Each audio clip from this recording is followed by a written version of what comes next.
27 জুলাই 2024। এদিন বৈষম্য বিরোধী ছাত্র আন্দোলনের আরো দুই সমন্বয়ক সার্জিস আলম, হাসনাত আব্দুল্লাহকে তুলে নিয়ে যায় গোয়েন্দা পুলিশ। এ নিয়ে 5 জন সমন্বয়ক ডিবি হেফাজতে। এছাড়াও আহতদের দেখতে জাতীয় অর্থোপেডিক হাসপাতালে যান শেখ হাসিনা। এরপর ক্ষতিগ্রস্ত সেতু ভবন, দুর্যোগ ব্যবস্থাপনা বিভাগ ও এক্সপ্রেসওয়ে টোল প্লাজা পরিদর্শনে গিয়ে হামলার জন্য বিএনপি জামাতকে দায়ী করে শেখ হাসিনা বলেন, দেশের অর্থনীতি পঙ্গু করতে তারা ধ্বংসযজ্ঞ চালিয়েছে। এদিন ক্ষতিগ্রস্ত বিভিন্ন প্রতিষ্ঠান পরিদর্শনে নারায়ণগঞ্জে যান সাবেক স্বরাষ্ট্রমন্ত্রী আসাদুজ্জামান খান কামাল। সাবেক এই স্বরাষ্ট্রমন্ত্রী দাবি করেন, একটি মহল সামাজিক যোগাযোগ মাধ্যমে গুজব ছড়িয়ে সাধারণ মানুষের মধ্যে বিভ্রান্তি ছড়াচ্ছে। গ্রেফতারের সংখ্যাও বাড়তে থাকে। একদিকে চলছে কারফিউ, অন্যদিকে গণগ্রেফতার।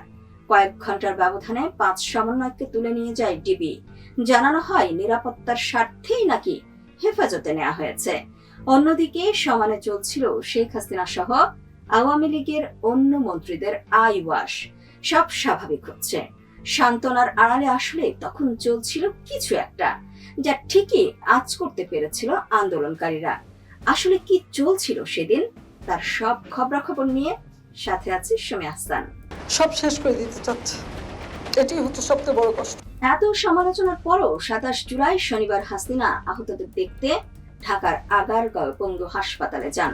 অশ্রুসজল আবেগ আপ্লুত শেখ হাসিনা সেদিন এও বলেন, আর এভাবে মায়ের কোল খালি হোক এটা আমি চাই না, কারণ আমি তো বাবা মা সব হারিয়েছি। আমি তো জানি হারানোর ব্যথা কত কষ্টের। 27 জুলাই শেখ হাসিনা পঙ্গু হাসপাতালের পাশাপাশি ক্ষতিগ্রস্ত সেতু ভবন, দুর্যোগ ব্যবস্থাপনা বিভাগ ও টোল প্লাজাও পরিদর্শন করেন। দেশ জুড়ে চলতে থাকে ব্যাপক ধরপাকড়। ওই দিন পর্যন্ত 11 দিনে সারা দেশে মোট 9,121 জনের গ্রেফতারের খবর আসে। কেবল রাজধানী থেকে গ্রেফতার করা হয় 2,536 জনকে। হাসপাতালে চিকিৎসাধীন 1 জন মারা যান। সব মিলিয়ে সেদিন পর্যন্ত সংঘাতে নিহত 200 ছাড়িয়ে যায়। ঢাকায় 11 ঘন্টার জন্য কারফিউ শিথিল করা হয়। 27 জুলাই সার্জিস আলম ও হাসনাত আব্দুল্লাহ এই দুই সমন্বয়ককে হেফাজতে নেয় ঢাকা মহানগর পুলিশের গোয়েন্দা শাখা। এর আগের দিন শুক্রবার বিকেলে ঢাকার গণস্বাস্থ্য নগর হাসপাতালে চিকিৎসাধীন আন্দোলনের অন্যতম সমন্বয়ক নাহিদ ইসলাম, আসিফ মাহমুদ ও আবু বাকের মজুমদারকেও তুলে নেয় ডিবি। ডিবি জানায়, এই দুজনকেও ব্যক্তিগত নিরাপত্তা দিতে ও সাম্প্রতিক ঘটনাবলী সম্পর্কে তথ্য জানতে হেফাজতে নেওয়া হয়েছে। এদিন ডাক, টেলিযোগাযোগ ও তথ্য প্রযুক্তি প্রতিমন্ত্রী জুনায়েদ আহমেদ পলক মন্তব্য করেন, সরকার ইন্টারনেট বন্ধ করেনি, ইন্টারনেট বন্ধ হয়ে গেছে। 27 জুলাই বিকেলে ঢাকা রিপোর্টার্স ইউনিটিতে সংবাদ সম্মেলন করেন ডাকসুর সাবেক ভিপি ও গণ অধিকার পরিষদের সভাপতি নুরুল হক নূরের স্ত্রী মারিয়া আক্তার। নূরের স্ত্রী মারিয়া বলেন, যেদিন নূরকে কোর্টে তোলা হলো সেদিন গিয়ে যা দেখলাম তা কোনো মানুষ সহ্য করতে পারবে না।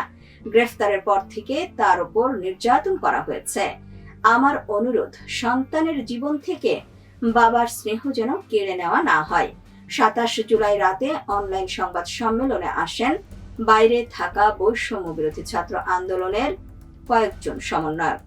আন্দোলনের অন্যতম সমন্বয়ক মাহিন সরকার বলেন, আন্দোলনের মূল দাবি মেনে নেওয়া হয়েছে বলে প্রচার করছে সরকার, কিন্তু আমাদের দাবি ছিল কমিশন গঠন করে এই সংকটের সমাধান করা, কিন্তু সেটি করা হয়নি বলেই আমরা এই পরিপত্র প্রত্যাখ্যান করছি। আরেক সমন্বয়ক আব্দুল হান্নান মাসুদ বলেন, রোববারের মধ্যে সমন্বয়ক নাহিদ ইসলাম সহ আসিফ মাহমুদ সহ আটক সকল শিক্ষার্থীদের মুক্তি, মামলা প্রত্যাহার ও শিক্ষার্থী গণহত্যার সাথে জড়িত মন্ত্রী পর্যায় থেকে কনস্টেবল পর্যন্ত সকল দোষীদের বিরুদ্ধে ব্যবস্থা নিতে হবে। পরবর্তী 24 ঘন্টার মধ্যে এই দাবিগুলো মানা না হলে সোমবার থেকে আরো কঠিন কর্মসূচি দেওয়ার হুমকিও দেন হান্নান মাসুদ। পাশাপাশি ওই সংবাদ সম্মেলন থেকে 28 জুলাই রোববার সারা দেশের দেয়ালগুলোতে গ্রাফিতি ও দেয়াল লিখন কর্মসূচির ঘোষণাও দেন তারা।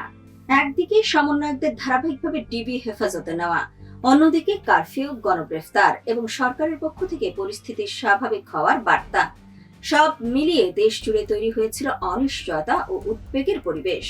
তবে আন্দোলন থেমে যায়নি, বরং নেতৃত্বকে বিচ্ছিন্ন করার চেষ্টা, দমন পীড়ন এবং পাল্টাপাল্টি বক্তব্যের মধ্যেও আন্দোলনকারীদের বিশ্বাস আরো দৃঢ় হয় যে তাদের দাবির লড়াই শেষ হয়নি। আন্দোলনের কণ্ঠস্বর থামিয়ে দেওয়ার চেষ্টা যতই জোরালো হয়েছে, ততই শিক্ষার্থী ও সাধারণ মানুষের মধ্যে বেড়েছে প্রশ্ন, ক্ষোভ এবং প্রতিরোধের অঙ্গীকার। 27 জুলাই ছিল জুলাই আন্দোলনের এমন এক টার্নিং পয়েন্ট, যেখান থেকে ঘটনা প্রবাহ নতুন গতি পায় এবং আন্দোলন পৌঁছে যায় আরো বিস্তৃত, আরো তীব্র ও নির্ধারক এক পর্যায়ে। আজ আবার সেই 27 জুলাই বলতে হচ্ছে যে বাংলাদেশ গড়ার স্বপ্নে আন্দোলন হয়েছিল, সেই লক্ষ্য অর্জনের পথে দেশ কতটা এগিয়েছে।